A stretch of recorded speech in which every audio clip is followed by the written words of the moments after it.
Hi, welcome to this short presentation on the art and science of rasam.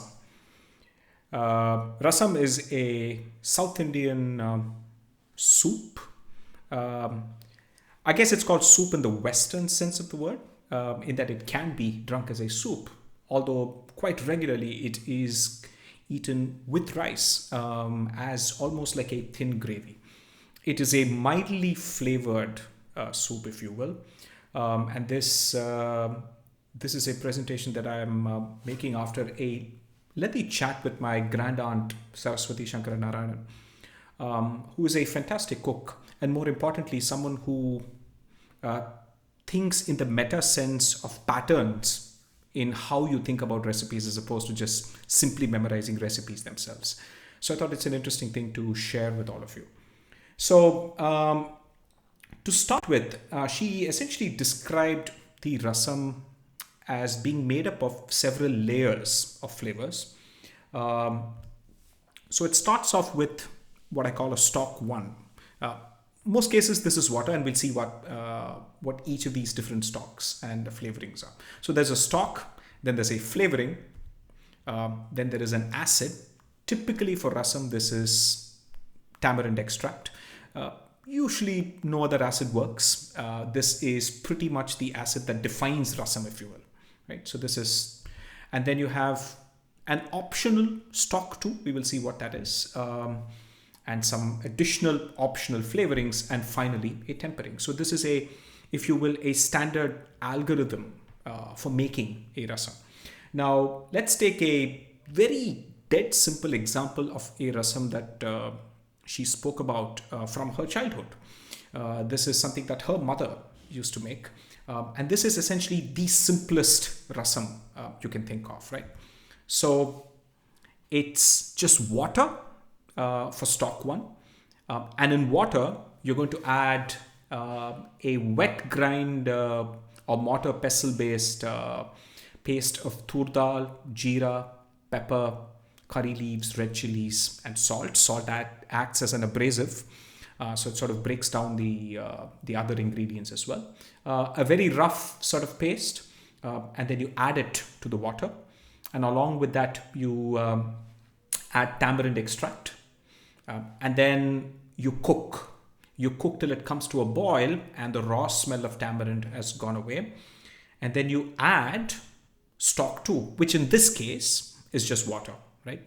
So you want to cook the tamarind extract and the first set of flavorings for a little bit till the raw smell of tamarind goes away before adding the second stock, which again in this case is just water. Right?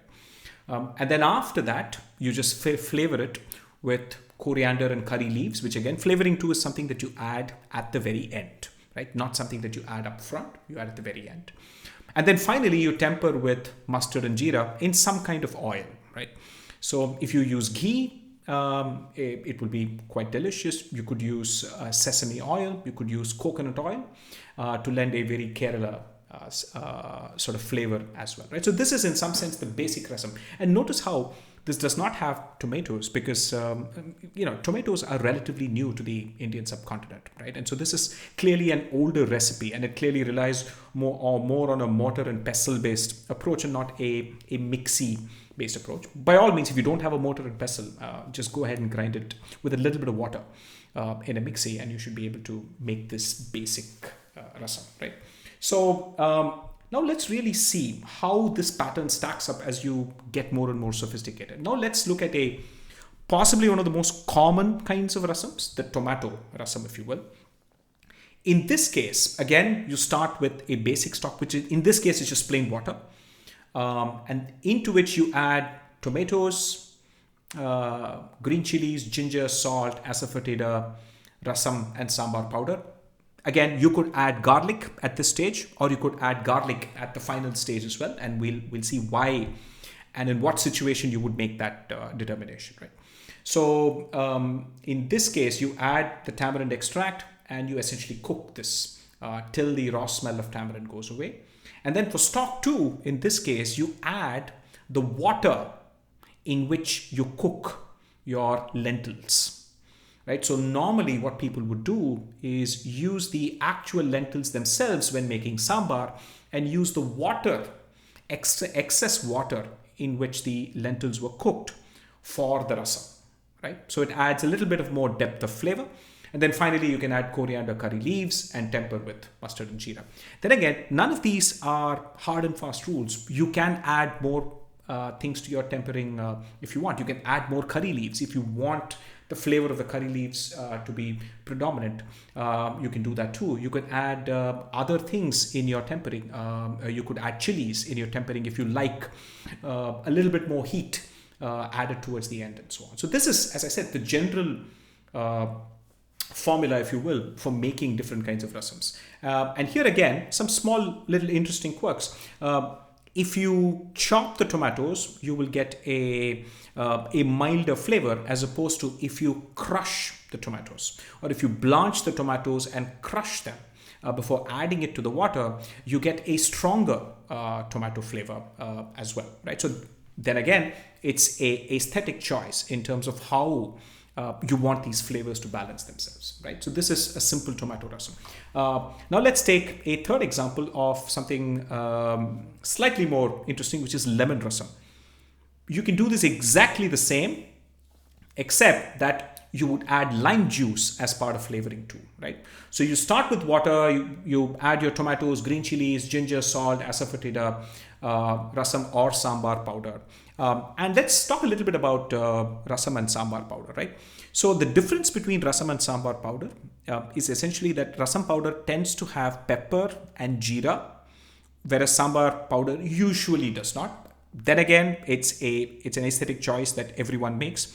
You can make your sambar with the jeera and pepper if you want to. Nothing's stopping you. But typically, this is what differentiates. And second thing is that the sambar powder is typically hotter, so it tends to have more chilies, while rasam powder tends to have more dhania or coriander seeds. So this is just the distinction.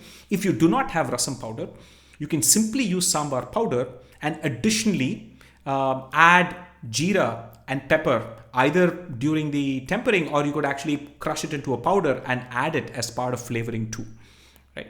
So as I said, none of these are hard and fast rules. So you can just try any combination as long as you follow these general principles, that there is a stock, which typically is water, into which you add these flavorings.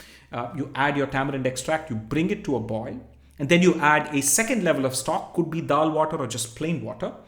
And then you add any other additional flavorings flavors that you want to sort of come up front, and then you temper with your choice of spices, and then you're essentially done.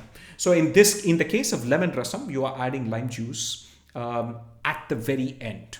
It's very important because lime juice is not something that deals with heat very well. So which is why when you need to squeeze lime to get a last bit of an acidic kick to any dish, you typically add it right at the very end, not when the dish is still on the stuff, right? So this is something important to remember. Now, let's look at a couple of other ways of making rasam as well, right? So this is another minimalist way of making rasam that is pretty traditional during the Tamil New Year, and also apparently made when people are unwell, because the neem has sort of restorative properties, and essentially when you're unwell, the strong tamarind taste and the bitterness of the neem leaves is really what you want to taste, and not the complex flavors of all the other ingredients. So if you can just see, it's just water, and to which you're going to add chilies, asafoetida and salt, and nothing else. No tomatoes, nothing else. Tamarind extract, bring to a boil, add water, no additional flavoring, and no tempering except neem flowers fried in ghee. And mind you, neem flowers by themselves are very, very bitter. So when you fry them in ghee, it lowers their bitterness levels, right? And it lends a lovely flavor to your rasam as well, right? So now let's look at some slightly exotic ways of doing rasam. So you still take the standard tomato rasam template. You still have water. You add your tomatoes, green chilies, ginger, salt, asafoetida, rasam, and sambar powder. And again, don't sweat proportions, right? Start with small amounts and see what works for you, and then figure out what your taste likes. So that's really what this is. Then you add your tamarind extract, and then you add water. And then during the flavoring too, you can add coriander, curry leaves, and pineapple juice and chunks. Here again, general principle, you do not want to cook the pineapple juice for long. So it's not something that you add as part of stock too. You still add water, but you add pineapple juice or pineapple juice and chunks at the very end. Flavoring too is added typically after the cooking process is done, right? So you've already, flavoring too is typically added just when you switch off the stove, and then you add tempering. That's when flavoring too is added. So this is pineapple rasam, and incidentally, you can replace pineapple juice with other fruits as well. You could do watermelon, makes for a fantastic rasam as well. And bear in mind that pineapple is more acidic than watermelon. Watermelon can be overwhelmingly sweet. So you might want to adjust for that by adding more chilies or adding jeera and pepper powder as part of flavoring too, to really make a watermelon rasam balanced in terms of its flavor. So this is pineapple rasam, right? Now, you could also make a Mysore rasam, where instead of using sambar powder, you actually make a paste of dhania, chana dal, pepper, jeera, red chilies with grated coconut, right? Again, you'd have to fry these in ghee first, and then make a paste with grated coconut. And then you add that to tamarind extract, bring it to a boil, then add dal water, and finally flavoring too, and any other tempering that you might want. And this gets you a Mysore rasam kind of a taste, right? So, couple of other types before we sort of summarize with what are the key principles to remember here, right? You can also incidentally make rasam from meat stocks. They are actually fantastically flavorful. And bear again, remember that mutton or chicken stock has such a tremendous amount of flavor that you might actually want to cut down on the amount of sambar or rasam powder or the other spices that you might actually use. Otherwise, it would be overwhelming. The idea is to achieve that sort of balance. The only distinction here is that you start with water. You do the same thing. You can add your basic rasam powder kind of ingredients, tur dal, jeera, pepper, curry leaves, red chili, salt, and so on. Add your tamarind extract, bring it to a boil, and then add mutton or chicken stock, right? So typically people would cook mutton or chicken and then save the water in which they cooked that mutton or chicken, and then use it to make rasam. So again, so you wouldn't necessarily waste all of that mutton just to make mutton rasam, but what you would do is that if you were making a mutton dish that required you to first cook mutton, you would then cook it in water and then use that water to make that rasam. So that's essentially how this works, right? And then you would again add coriander, curry leaves, and temper with mustard and jeera. And you could do variations here. You could in fact perhaps use a Mysore rasam style approach of grinding the rasam powder spices like jeera, pepper, chilies, curry leaves, and so on with coconut if you wanted to, which would actually give you a milder tasting rasam as well. Bear in mind that coconut actually makes spices more rounded and more mild. It's not something that causes it's something that mutes the intense flavors of the spices. So it really brings them together, right? So that's why we use coconut, and while lending that sort of nutty texture as well. Okay. The last one that I want to discuss is an interesting recipe that I saw in some corner of YouTube. Was some kind of Kerala style rasam. Don't think this is some kind of standardized Kerala style rasam, but it seemed interesting. So just to give you a sense of the variety of rasam ways of making rasam, right? So here, same thing. You start with water. Interestingly here, in this, you make the basic flavoring with shallots, garlic, jeera, pepper, curry leaves, red chili, salt, asafoetida, and turmeric, right? You actually use fresh turmeric if you have it, but otherwise powdered turmeric is fine. But more importantly, this is one of those rare rasam recipes where shallots are also used, right? So as I said, the general principle are water, flavoring, acid, an additional stock, an additional flavoring and tempering, right? Anything really goes within depending on what tastes good to you, right? So when you really think of it this way, some sort of broad principles, right? Flavoring ingredients that are boiled taste milder than ingredients that are cooked in hot oil. So let's take the distinction between a typical rasam where you're adding the rasam powder to the boiling water versus a Mysore rasam where the spices for the rasam powder are actually first fried in ghee and then blended with coconut, right? Any spices fried in any kind of fat yield all their flavor molecules to that fat, and it becomes tremendously flavorful. And flavor molecules tend to dissolve better in hot oil than they do in water, right? So as I said, so any flavoring ingredient boiled tastes milder than when cooked in hot oil, right? So this is a choice you can make, right? So if you want a strong jeera and pepper flavor to your rasam, you want to perhaps consider frying a little bit of that jeera and pepper powder in ghee and adding it right at the end. Right? So that's basically principle number one. Likewise, if you want a strong garlic flavor, you might want to fry the garlic in oil right at the end. If you want a milder garlic flavor, you might want to consider adding the garlic right up front to the stock and let it boil with the rasam. Right? So these are again stylistic choices that you can make. The second thing is that ingredients that are cooked for a longer time taste milder and more integrated with the dish than those cooked for a shorter time. Right? So again, likewise, any ingredient that you add right up just on top of stock one will taste milder in the ultimate product. So therefore, if you want people to sort of taste, say, a specific ingredient like a ginger or a curry leaves at the very end, then you might want to consider adding a little bit of it later during the stock 2 or the flavoring 2 stage of that entire process. Right? So the last one is that how you choose to chop your ingredients also makes a tremendous difference to the taste. Right? So let's take a simple thing. Garlic, if you want a milder flavor, add it whole. Right? In fact, consider adding it with the sleeve. So it gives you a much more milder flavor as well, right?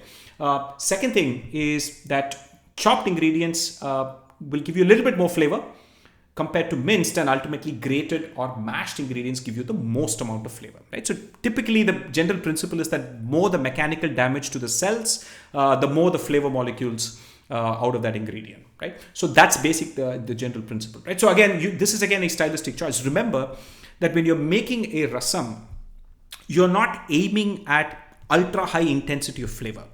You're aiming at mild amounts of different kinds of flavors in the right kind of balance, which is why typically, although this is the quickest and often the easiest thing to cook, this is often considered to be the hardest thing to get right. And there's literally no other way to get it than simply trying it again and again and nailing down what works for you, right?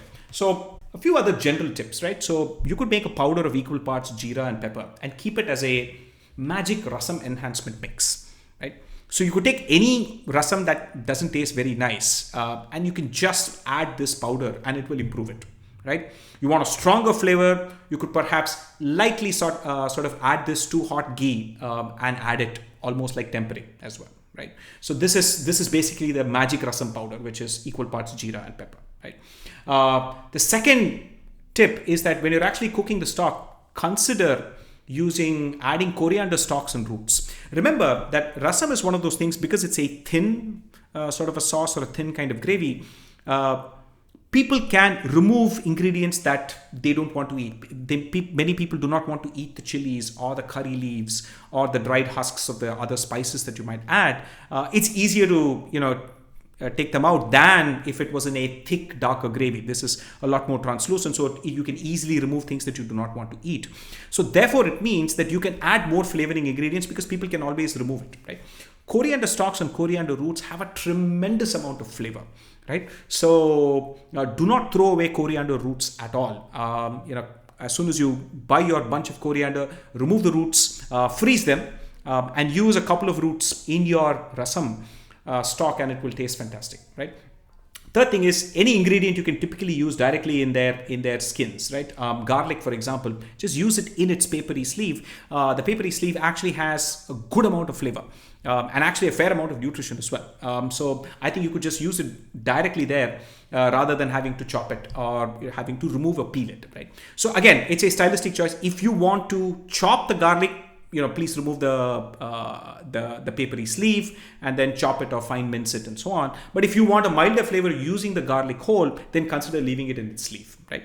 The other thing is, as I said, you could try other fruit juices for stock too. You could try watermelon, apple juice, and again, try it and see whether it tastes too sweet, does it taste too funny. Not all fruit juices will go well with all kinds of spices, so you might want to balance some of the other spices and so on. But pineapple and watermelon, I know for sure, and I've tried apple as well, really works well. So last but not the least, also consider using lime zest in the stock when you're making lemon rasam. Again, most of the flavor of a lime or a lemon in citrus fruits is actually in the skin. A lot of the citrus oils are actually in that skin, but not the white part that's just inside the thin green or yellow skin on top, because that part is actually bitter. So you want to just grate the lime zest on top and add it to the stock, and it'll have a tremendous amount of taste. And last but not the least, don't forget to add a teeny sort of pinch of sugar or jaggery, because a little bit of sweet always rounds all of these other strong flavors out. Thank you.